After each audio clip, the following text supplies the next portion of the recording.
Sûrement, il y a dans son cœur un mot de Dieu pour nous. Donc, Seigneur, donne-nous, Seigneur, entendre et comprendre.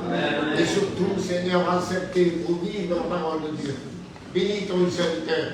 Et sers-toi de lui, Seigneur, pour l'intérêt du cœur. Merci, Père. Merci, Jésus. Amen.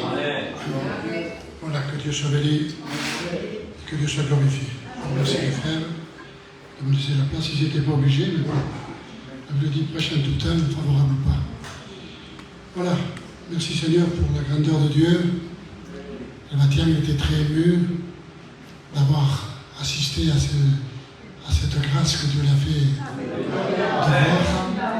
Je ne sais pas si vous avez remarqué, quand quelque chose de glorieux se passe, on s'étonne.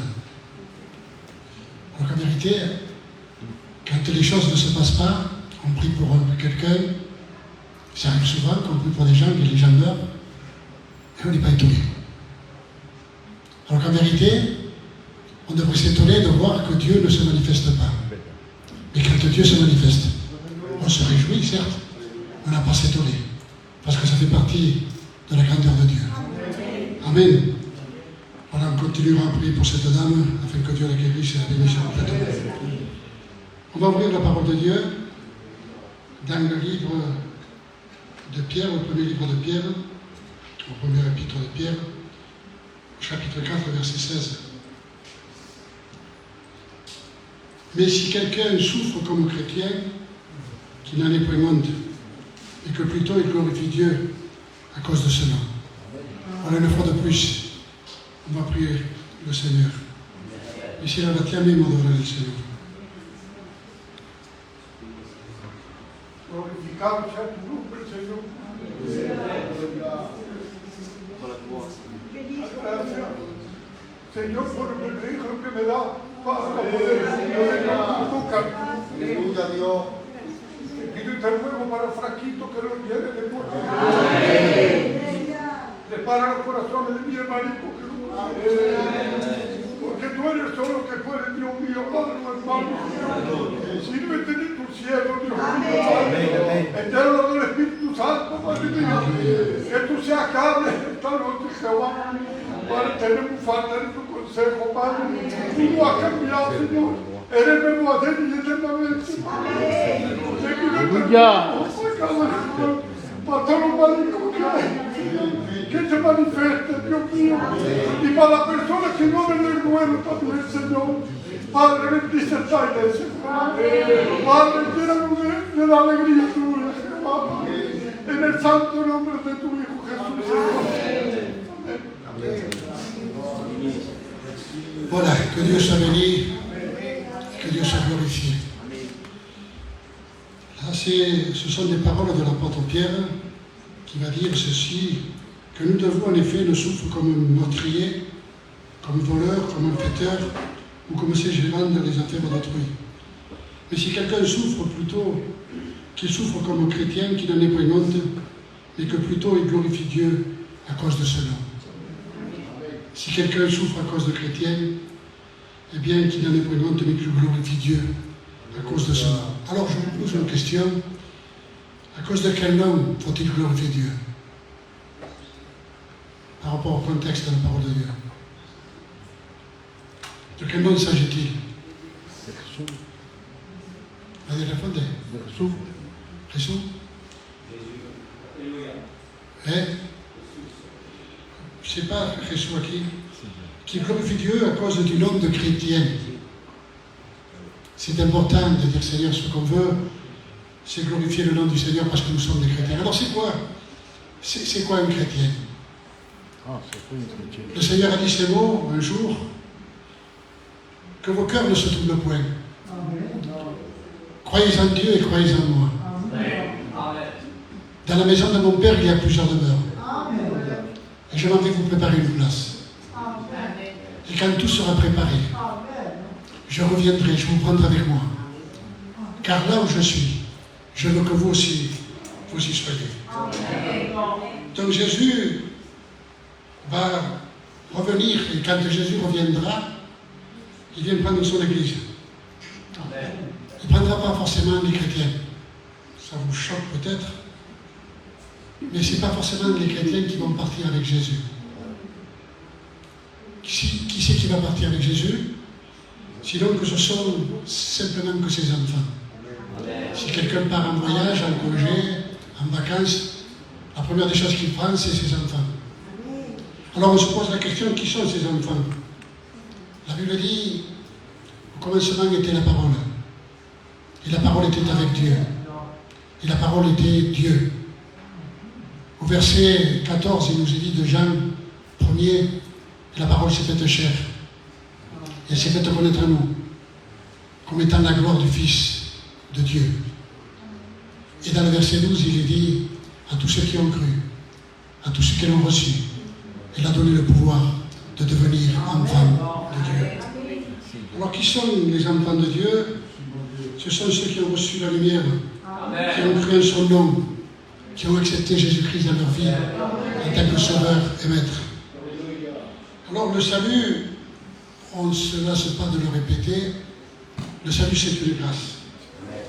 Mais le fait de devenir enfant de Dieu fait de nous que nous recevions un privilège, selon les versions, un droit, un pouvoir, une puissance. À tous ceux qui l'ont reçu, elle a donné le pouvoir de devenir enfant de Dieu. Alors, la Bible dit, ce n'est pas un esprit de timidité que nous avons reçu, que Dieu nous a donné, mais un esprit de force, un esprit d'amour et de sagesse. Et quand on se présente comme chrétien, quand on se présente, si vous voulez, de nous-mêmes, on se présente comme des chrétiens. Ça veut dire par là, sous-entendu, de véritables chrétiens. Alors on se pose encore une fois de plus la question, qu'est-ce que c'est qu'un vrai chrétien? La Bible ne nous en parle pas beaucoup. Il y a simplement qu'à 3 reprises qu'il nous est parlé dans le Nouveau Testament, nous avons mentionné le mot chrétien. Au temps primitif, la Bible dit qu'un homme va mourir. Il va être lapidé. Ça va être le premier martyr, c'est Étienne. Et à partir de là, il va y avoir une grande persécution à Jérusalem. Et une dispersion. De sorte que les disciples vont partir à droite et à gauche dans les pays environnants. Mais bon, ça ne va pas empêcher, si vous voulez, que la parole de Dieu puisse se propager. Ceux qui étaient dispersés et qui partaient dans les alentours prêchaient la bonne nouvelle de la parole de Dieu. Vous savez, je ne pense pas que ce soit Dieu, peut-être que oui, mais je ne pense pas que ce soit Dieu qui ait provoqué cette persécution. Mais Dieu se sert des circonstances pour que justement nous puissions prendre garde, prendre conscience des fois que nous sommes de véritables chrétiens et que nous devons propager la parole de Dieu. Alors, il nous est dit que ces chrétiens, ou ces disciples vont partir à droite et à gauche et vont arriver jusqu'à un pays qu'on appelle Antioche. Et là, les gens vont venir, ceux qui étaient dispersés, et vont commencer à prêcher aux Juifs en premier lieu. Jusqu'au moment où il y en a qui vont oser s'aventurer et apporter la nouvelle à des Grecs. De sorte que la parole va se propager, les gens vont s'approcher, le nombre va grandir, et à partir de là, il nous est dit qu'à Jérusalem, on va prendre conscience et on va savoir qu'à Antioche, il y avait un réveil. Donc on va envoyer un homme qu'on appelle Barnabas. Il va prêcher la parole de Dieu et des gens encore vont s'ajouter. Jusqu'au moment où cet homme, Barnabas, va dire il me faut de l'aide. Et il va se rendre dans un pays qu'on appelle Tars. Et ironie du sort. Combien de temps s'est-il passé, je ne sais pas. Mais le même persécuteur, c'est-à-dire Saul de Tars, celui qui avait permis la persécution, qui avait participé à la mort de Étienne, Dieu va se servir de lui pour prêcher la parole de Dieu. La prédication de la croix, la Bible disait, est une folie de Dieu pour ceux qui périssent, mais elle est une puissance de Dieu pour le salut de Dieu. Donc il va se passer quelque chose, pendant 1 an, ils vont prêcher la parole de Dieu, l'évangile, dans les assemblées de l'Église, de sorte qu'à un moment donné, à force de parler de Dieu, la Bible dit là qu'on va appeler les premiers disciples chrétiens. Vous savez, nous on a une habitude, et on est fort pour ça, pour, comment c'est ça quand nombre la gente, comment c'est français, pour surnommer, pour donner des sobriquets aux gens. Quelqu'un par exemple qui dit souvent bonjour, peut-être qu'à un moment donné, on va dire qui c'est celui qui dit toujours bonjour. Il s'appelle bonjour. Je ne sais pas si vous vous souvenez, dans les temps premiers, il y a quelques années de ça, comment est-ce qu'on appelait les chrétiens? Les Alléluia. C'était pour se moquer. C'était un sobriquet. Et là, je pense que quand on appelait les mots chrétiens, c'était peut-être pour se moquer de ceux qui parlaient toujours de Christ. Alors une chose est certaine, c'est qu'un vrai chrétien, c'est quelqu'un qui parle de Christ. La Bible dit, ne nous y trompons pas. On ne se moque pas de Dieu. Ce que l'homme aura semé, il le récoltera. Alors, on en revient. C'est quoi un chrétien? Des gens diront, je suis chrétien parce que je vais à l'église des Égalades, parce que je suis baptisé, parce que j'ai une fonction. Pourquoi pas? Mais bon, est-ce que c'est suffisant pour dire que nous sommes des chrétiens? Un homme un jour s'approche de Jésus, plutôt une nuit, et il dit, nous savons que tu es un docteur venu de Dieu, car personne ne fait les miracles que tu fais si Dieu n'est pas avec lui. Et Jésus de lui répondre, je te le dis en vérité, Nicodème, si un homme ne naît d'eau, la Bible dit, Christ entrant dans le monde, a dit, tu n'as créé ni sacrifice ni holocauste.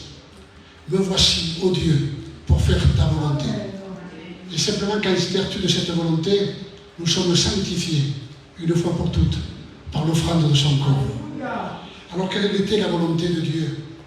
Je suis venu pour faire la volonté de mon Père, va dire Jésus. La volonté de Dieu, c'est que tous les hommes soient sauvés. Amen. Et pour que les hommes soient sauvés, il a fallu que Jésus monte sur une croix, se donne un sacrifice pour chacun d'entre nous, et qu'il puisse mourir sur la croix. Mais il n'est pas resté à la croix. Il est ressuscité. La Bible dit que Dieu soit béni. Il est ressuscité. Et quand il est ressuscité, il va donner rendez-vous à ses disciples sur une montagne de Galilée. Et quand il va leur apparaître, la Bible nous dira qu'il va leur dire « Tout pouvoir m'a été donné. Allez et faites des nations des disciples. » Et un chrétien, c'est un disciple. Un chrétien, c'est quelqu'un qui se soumet à une discipline.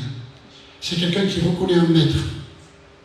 Il y a un verset qui dit « Vous m'appelez maître et Seigneur et vous faites bien. » Mais ce ne sont pas tous ceux qui diront « Seigneur, Seigneur » qui seront sauvés.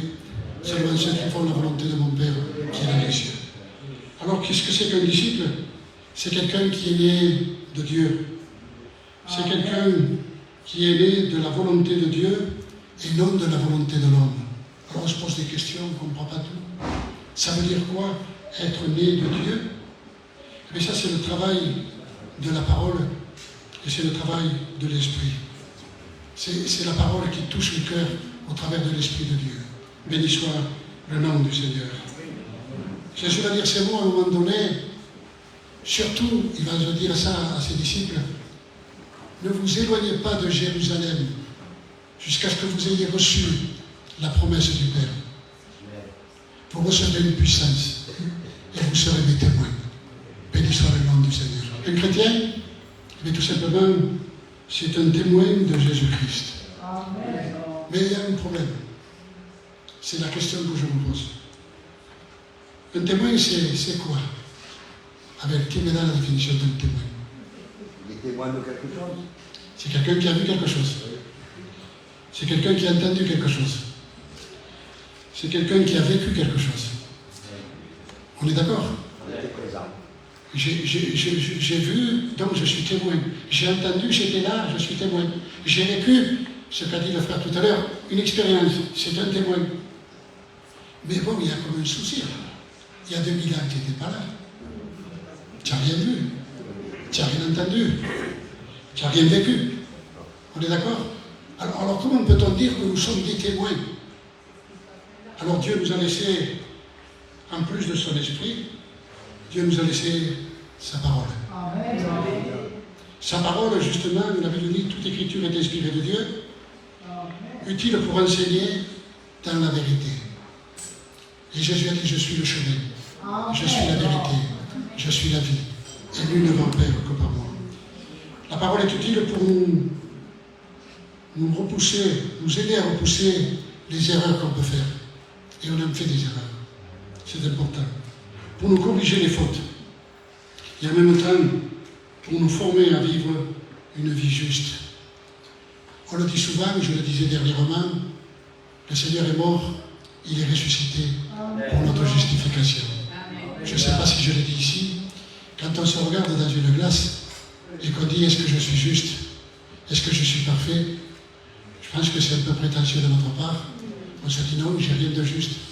Mais je prends toujours cette image. Quelqu'un d'étranger dans un pays se fait naturaliser, par exemple, français. Il n'a rien d'un français, il faut reconnaître. Il parle justement très lentement le français. Mais bon, il se fait naturaliser. Et à nos yeux, c'est un étranger. De la même façon que les gens nous regardent, ils savent que nous sommes des personnes justes, aux yeux de Dieu.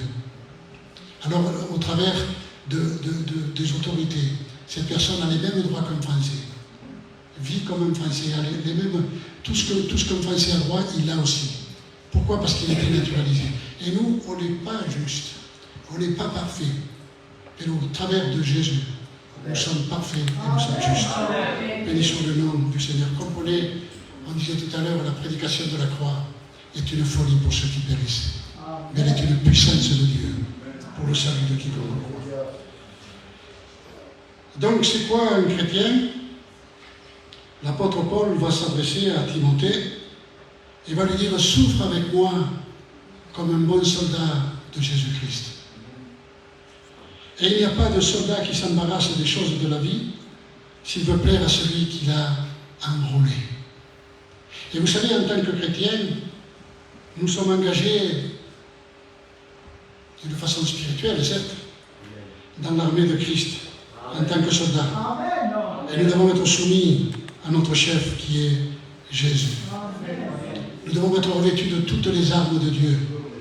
La Bible dit que nous n'avons pas à lutter contre la chair ni contre le sang, mais contre les dominations, contre les esprits qui se trouvent dans les airs. Et pour cela, nous devons être revêtus de toutes les armes de Dieu, afin de pouvoir résister aux ruses du diable. Pas au diable, parce que si le diable rentrerait ici ce soir et qu'il se matérialiserait, peut-être que les serviteurs, ce seraient eux qui partiraient les premiers. Mais ce n'est pas contre le diable qu'on doit lutter, ce sont contre ses ruses. Parce que le Seigneur l'a vaincu au diable sur la croix, il a écrasé la tête. Mais le problème, c'est que des fois, on se laisse tromper. La Bible dit, ne vous trompez pas par de faux raisonnements. Ne vous bornez pas simplement qu'à écouter, mais mettez en pratique la parole de Dieu. Et souvent, on écoute des conseils, on écoute la parole de Dieu, on écoute des messages, des beaux messages, par exemple. On dit, ça m'a plu, mais bon, le problème se pose là, c'est qu'on ne met pas en pratique. Et je le dis souvent, que si vous allez au restaurant, vous payez la note, vous regardez la nourriture et vous partez sans manger. Je pense pas que ça soit intelligent. Déjà qu'on gaspille de l'argent, déjà qu'on met du temps, qu'on met du gasoil dans la voiture, qu'on écoute un homme prêcher, autant mettre en pratique ce qui est annoncé. C'est important de dire, Seigneur, je viens dans ta maison, non pas pour perdre du temps. Il y a un passage qui dit, je suis dans la joie quand on me dit, allons dans la maison de l'Éternel. Quand tu franchis le seuil de la maison de Dieu, ne viens pas pour offrir le sacrifice de l'insensé. Viens pour écouter la parole de Dieu et mettre en pratique le conseil de l'Évangile. Autrement, ça ne sert à rien. Il y avait une publicité il y a longtemps, quand j'avais la télévision, que je la regardais, qui disait, ça sert à quoi? Que du gros, ce des carcasses. Et c'est une vérité. C'est important de dire, Seigneur, chaque fois qu'on vient, on ne vient pas pour perdre du temps. On ne va pas au restaurant pour jeter de l'argent. On va pour manger. Et ça, c'est important. Donc, revêtons-nous de toutes les armes de Dieu pour pouvoir résister aux ruses du diable. Alors, c'est important de dire, Seigneur, qu'est-ce que c'est que les ruses du diable et quelles sont les armes que nous devons porter. La Bible dit, les armes avec lesquelles nous combattons, eh bien, elles ne sont pas charnelles. Elles sont spirituelles, capables de renverser des forteresses. C'est pour ça que tout à l'heure je disais, des fois on s'étonne. Tu te rends compte, Dieu a guéri un homme, mais ça devrait être le contraire. On ne devrait pas s'étonner, parce que la nature de Dieu c'est de guérir. On devrait s'étonner, et je m'excuse si je me répète, quand Dieu ne se manifeste pas, je le disais dernièrement à l'église, on prie pour un tel, il ne se passe rien, il y a comme un souci. Prenez l'exemple de Paul. Paul, il priait, des gens étaient guéris, il passait avec son ombre, je ne sais pas si c'est avec son ombre ou avec son mouchoir, il faisait des guérisons. Il guérissait, il ressuscitait des morts, Eutychus par exemple. Mais il faut voir Paul, vivre la vie de Paul. Des fois, si Dieu ne se manifeste pas, ce n'est pas la faute de Dieu, parce que Dieu n'a point changé. La Bible dit qu'il est le même hier, aujourd'hui, éternellement. À lui, il n'y a point d'ombre de variation. Le Seigneur ne change pas, c'est nous qui changeons. Et si peut-être que nous étions comme l'apôtre Paul, que nous puissions dire, comme disait Paul, Christ est ma vie et mourir m'est un gain. Ce n'est pas évident. Je puis tout par celui qui me fortifie. On voit la vie de Paul. Et je ne sais pas que c'est une récompense, mais il y a des conséquences à notre vie que nous vivons avec Dieu. La Bible dit parce que l'Église persévérait dans l'enseignement des apôtres, dans la prière, dans la communion fraternelle, dans la fraction des pains, le Seigneur ajoutait tous les jours à l'Église ceux qui étaient sauvés. Aujourd'hui, on pense qu'un grand serviteur de Dieu peut sauver toutes les âmes. C'est une erreur. C'est l'Église le bateau où on met le poisson. Si le bateau est crevassé, les poissons s'en vont. Vous pouvez appeler le meilleur des prédicateurs. Si l'Église tient la route, et bien à partir de là, les gens vont se convertir. Priez, veillez, disait la parole du Seigneur, afin de ne pas tomber en tentation. Car la chair est faible, mais l'esprit est bien disposé. Donc que Dieu fasse qu'on prenne conscience que nous sommes responsables de l'œuvre de Dieu. Si on doit rendre des comptes, c'est parce qu'on a une responsabilité. C'est Dieu qui fait tout, c'est Dieu qui a dit dans la croix. Il a tout pris, je prends. Père, tout est accompli. Jésus a dit à la croix, Père, tout est accompli. Il a accompli la loi et les prophètes. Mais il nous a dit, allez maintenant de par le monde, prêchez la bonne nouvelle, annoncez l'évangile, sauvez les âmes, priez pour les malades. Et effectivement, les malades seront guéris. Donc nous sommes engagés justement en tant que chrétiens comme des soldats au service de Jésus. Et les armes avec lesquelles nous combattons, elles ne sont pas charnelles. Aujourd'hui, on croit qu'avec du spectacle. Vous savez, je le dis dernièrement, en ce moment, je prêche beaucoup à l'église où je suis, sur les bornes anciennes. Et aujourd'hui, on n'a pas déplacé les bornes. Quelqu'un me disait, on les a pulvérisées. On a tout levé de l'évangile. C'est important la prière. C'est important la communion fraternelle. C'est important la mise en pratique de la parole de Dieu. C'est important de savoir que nous sommes sauvés, non pas parce qu'on vient simplement qu'à la réunion, mais parce que nous sommes nés de nouveau, parce que nous sommes des soldats au service de Jésus-Christ. Les armes avec lesquelles nous combattons ne sont pas charnelles, elles sont puissantes et capables de renverser des forteresses. Il y a une parole qui dit ainsi, dans le livre de Malachie, un fils honore son père et un serviteur son maître. Si je suis votre père, où est la crainte qui me revient? Où est le respect ou l'honneur qui me revient? Si je suis votre maître, où est la crainte qui m'est due? Et un chrétien, c'est tout simplement un fils de Dieu, quelqu'un qui est né de Dieu, qui se comporte comme un fils de Dieu. Béni soit le nom du Seigneur. Un chrétien, c'est quelqu'un qui sert Christ, qui sert Dieu. Et on connaît la promesse faite aux serviteurs fidèles. Le Seigneur va dire ces paroles, rentre dans la joie de ton maître. Et nous voulons servir Dieu dans la joie, afin que quand on se retrouve devant Dieu, Dieu puisse nous dire, c'est bon, fidèle serviteur, rentre dans la joie de ton maître et prends possession de ce qui te revient. Béni soit le nom du Seigneur. Donc c'est important de dire, Seigneur, un chrétien, c'est simple, mais c'est quelqu'un qui est né de Dieu. C'est un fils de Dieu. C'est un serviteur de Dieu. Mais pas simplement pour mettre les chaises. Je disais dernièrement, c'est quoi être parfait? Pour que tu as écrit, on n'a pas la parole. Paul disait, je ne suis pas parfait, c'est un fait, mais la Bible dit, soyez parfaits comme votre Père est parfait. Et l'apôtre Paul va dire, si vous êtes enfant de Dieu, si vous êtes parfait, faites ces choses. Donc, aux yeux de Dieu, nous sommes parfaits. Mais ça veut dire quoi être parfait? Ça veut dire quoi être parfait? Je te donne une définition. Eh bien, tout simplement, avoir les sentiments de Jésus-Christ. Vivre, servir Dieu à la façon de Jésus-Christ. Aimer Dieu. Tout simplement, c'est ça la perfection. De nous-mêmes, on n'a aucune capacité. Mais avoir les mêmes désirs que Dieu a, la même volonté que Dieu a, c'est ça être parfait. Et aujourd'hui, malheureusement, on néglige souvent la parole de Dieu. C'est important de dire, Seigneur, donne-nous à prendre conscience de la situation. Et je termine avec ces quelques mots, ces paroles. Ce ne sont pas tous ceux qui diront Seigneur, Seigneur, qui hériteront de la vie éternelle ou hériteront du royaume des cieux, mais seulement ceux qui font la volonté de mon Père qui est dans les cieux. Alors on peut transformer par rapport à la situation qui a été annoncée, la prédication qui a été dite, on peut quelque part changer cette phrase et dire ces mots. Ce ne sont pas tous ceux qui se disent chrétiens qui seront sauvés, mais seulement ceux qui se comportent comme des fils, comme des serviteurs, comme des témoins, comme des disciples, comme des soldats de Jésus-Christ. Seulement ceux-là, pas ceux qui se disent chrétiens, parce que malheureusement, beaucoup de dénominations, sans vouloir les critiquer ni les condamner, se disent chrétiens.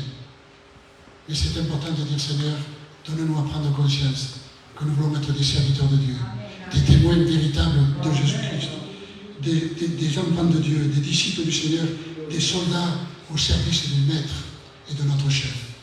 Voilà, que Dieu fasse qu'on comprenne ce message. Il est expliqué comme il est expliqué, mais l'important c'est de dire, Seigneur, qu'est-ce que c'est qu'un vrai chrétien? Flaquito soy cristiano. C'est bien. Parce que je viens à la réunion, que je chante des cantiques, que je fais partie de la chorale, sans toucher personne. Hein. C'est pas que ça.